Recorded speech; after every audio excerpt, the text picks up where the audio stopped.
Hi అండి, ఈ వీడియోలో చికెన్ కర్రీ ఎలా తయారు చేసుకోవాలో చూద్దాము.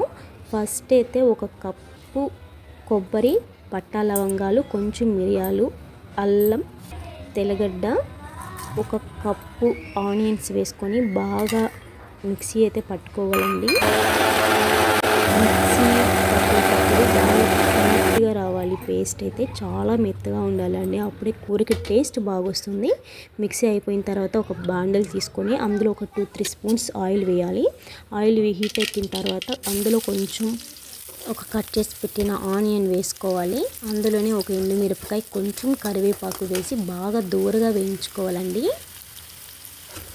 చూసారు కదా నేను ఎలా వేయించుతున్నానో, అలా బాగా నీట్గా వేయించుకోవాలండి. అలా వేగుతున్నప్పుడు కొంచెం ఉప్పు, పసుపు వేసారంటే ఇంకా టేస్ట్ అనేది మనకి బాగా వస్తుందండి. ఆ ఉప్పు, పసుపు వేయడం వల్ల ఇంకా ఎక్కువ త్వరగా ఫాస్ట్గా కూడా మనకి వేగిపోతుంది. చూస్తున్నారు కదా త్వరగా వచ్చేసింది. అలా వేగిన దాంట్లో ఒక 2 టమోటాస్ కట్ చేసుకొని వేసుకోవాలండి. అది కూడా చాలా బాగా నీట్గా గుజ్జులా వేగాలి. నేను చూస్తున్నాను కదా ఎలా గుజ్జులా చేస్తున్నానో, అలా చేయడం వల్ల బాగా గుజ్జు అవుతుంది అనమాట అండి. అది టమోటా ఇలా బాగా గుజ్జైన తర్వాత మనం ముందుగా చేసుకున్న పేస్ట్ అయితే అందులో వేసేసుకోవాలి. ఆ మసాలా అయితే అందులో వేసుకొని బాగా కలుపుకోవాలండి. మసాలా టమోటా కూడా మొత్తం నీట్గా అయితే అవ్వాలి. అందులోని కొంచెం కారం పొడి, కొంచెం ధనియాల పొడి వేసుకోవాలండి. నేనైతే ఒక 3 స్పూన్స్ వరకు వేసుకుంటున్నాను ధనియాల పొడి. ఎక్కువ వేస్తే కూడా మరీ బాగోదండి.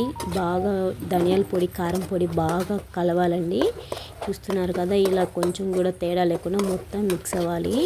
అయితే ఇది మసాలా వేగడానికి కూడా మళ్ళీ ఆయిల్ పడుతుందండి, అందుకే నేను మళ్ళీ ఆయిల్ వేసుకుంటున్నాను.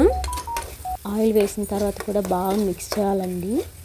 ఇది మంచి స్మెల్ వస్తుంది, బాగా వేగే కొద్ది మంచి స్మెల్ వస్తుంది. అందులోనే కొంచెం కొత్తిమీర కట్ చేసి వేసుకోవాలి. ఆ కొత్తిమీర వేయడం వల్ల కూడా అందులోంచి స్మెల్ మనకి బాగుంటుంది, టేస్ట్ వస్తుందండి. ఆయిల్లోని కొత్తిమీర వేయడం వల్ల కూడా మనకి స్మెల్, టేస్ట్ బాగుంటుందండి. చూస్తున్నారు కదా ఇప్పుడైతే ఆయిలీగా వచ్చేసింది, బాగా వేగిపోయింది మసాలా అయితే. మసాలా వాటర్ ఉంటాయి కదండి, అవి పోసుకోవాలి. నెక్స్ట్ పోసుకున్న తర్వాత ఒక 2 మినిట్స్ బాగా వేయించుకోవాలండి. ఆ తర్వాత కర్రీకి మనకి కావాల్సిన వాటర్ మనం యాడ్ చేసుకోవాలి. చూస్తున్నారు కదండి ఈ వీడియోలో చూపిస్తున్నట్లు మీరు కూడా కొంచెంగా యాడ్ చేసుకోండి. చూస్తున్నారు కదా కర్రీ అయితే అయిపోవచ్చిందని అందులో కొంచెం ఉప్పు వేసుకోవాలి.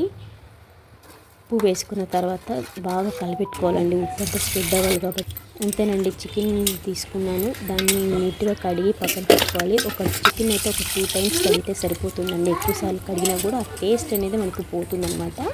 ఉండే బ్లడ్ మొత్తం రిమూవ్ అయ్యేంత వరకు ఒక 2 మినిట్స్ కడుక్కుంటే సరిపోతుంది. ఇలా కడుక్కున్న చికెన్ని ఇలా నీట్గా కడుక్కోవాలండి. చూస్తున్నాను కదా నేను ఎలా రెడీ చేసుకున్నానో చికెన్ని. ఇప్పుడు ఈ చికెన్ తీసుకెళ్ళి ఉడుకుతున్న కర్రీలో వేయాలండి. ఇలా ఎందుకు మామూలుగా అయితే ఉడకపెట్టి కూడా వేయచ్చు, బట్ చికెన్ ఎత్తి కర్రీలో వేసి ఉడకపెడితేనే టేస్ట్ అనేది ముక్కకు బాగా పడుతుందండి. కాబట్టి నేనైతే ఎప్పుడు ఇట్లనే చేసుకుంటాను మా ఇంట్లో. సో ఇలా కర్రీలోనే ముక్క ఉడకడం వల్ల టేస్ట్ అనేది మనకు బాగా పడుతుందండి. ఉప్పు, కారం అన్నీ కూడా ఆ ముక్కకు బాగా